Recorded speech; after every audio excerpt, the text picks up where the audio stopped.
Assalamualaikum warahmatullahi wabarakatuh. Kenalin, kami dari kelompok 1 KWN kali ini akan berkesempatan untuk melakukan wawancara terhadap hak dan kewajiban masyarakat Indonesia. Kenalin, nama saya Angelia Yosefin Tumorang, NIM 122190078 dari Prodi Teknik Industri. Perkenalkan, nama saya Luther Jeremy dari Teknik Sipil, NIM 121210121. Kenalin, nama saya Rafael Genaro Saragi dengan NIM 122170114. Kenalin, nama gue Jamaluddin dengan NIM 122190048 dari program studi Teknik Industri.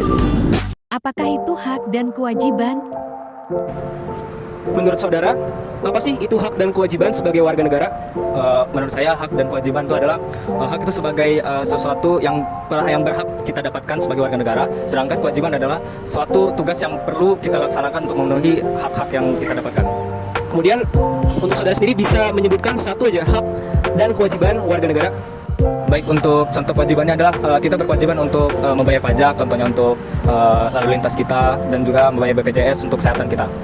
Oke, baik. Terus menurut saudara, seberapa penting sih kita sebagai warga negara itu menjalankan hak dan kewajiban kita?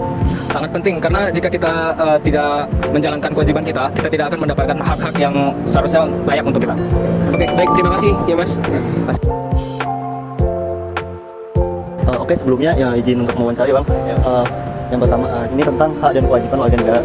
Nah, yang saya mau tanyakan itu apakah saudara tahu, Abang tahu tentang kewajiban setiap warga negara itu mendapat pendidikan yang layak. Nah, terus bagaimana sih penerapan di sekitar sini? Kalau menurut saya ya, saya tahu untuk setiap warga negara itu memiliki hak untuk berpendidikan gitu, Bang. Terus untuk apa yang udah dilakukan pemerintah terhadap kita untuk hak tersebut, mungkin di kuliahan sendiri, Bang, kita kayak saya sendiri dapat KIP gitu. Jadi walaupun saya kurang mampu untuk membiayai hidup saya di sini, saya diberi bantuan oleh pemerintah dalam biaya UKT atau biaya hidup juga gitu, Bang. Dan untuk beberapa sekolah juga, atau hampir sekolah juga, hampir semua sekolah di beberapa tempat udah dimasukkan ke negeri gitu, Bang. Jadi mungkin ada yang bayar, tapi mungkin tidak sebanyak yang di swasta, Bang. Kalau menurut saya itu sih, Bang, hak untuk berpendidikan di negara kita. Oke, untuk seterusnya, hak kesehatan itu wajib untuk setiap warga negara ya. Nah, menurut Abang, apakah fasilitas kesehatan sudah memadai?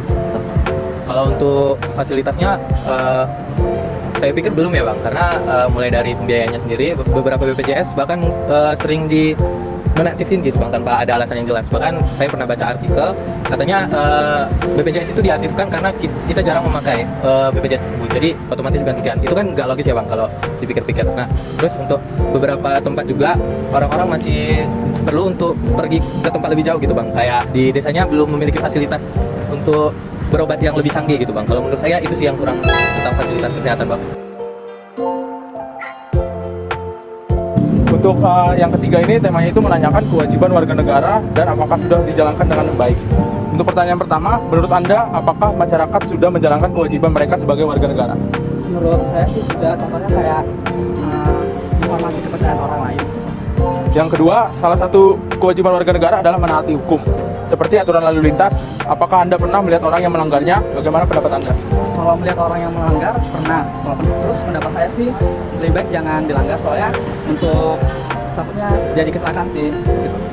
Untuk pertanyaan yang terakhir, membuang sampah pada tempatnya adalah kewajiban kita sebagai warga negara. Menurut Anda, apakah masyarakat sudah cukup sadar akan hal ini? Kalau soal sadar sebenarnya masih kurang, soalnya kita lihat masih ada banyak sampah berserakan dan bisa terjadi kayak bencana seperti banjir gitu di sungai. Terima kasih ya, Mas. Sekian yang dapat kami sampaikan. Semoga wawancara yang telah dilaksanakan bisa bermanfaat bagi para penonton video semua. Sekian dari kami, terima kasih.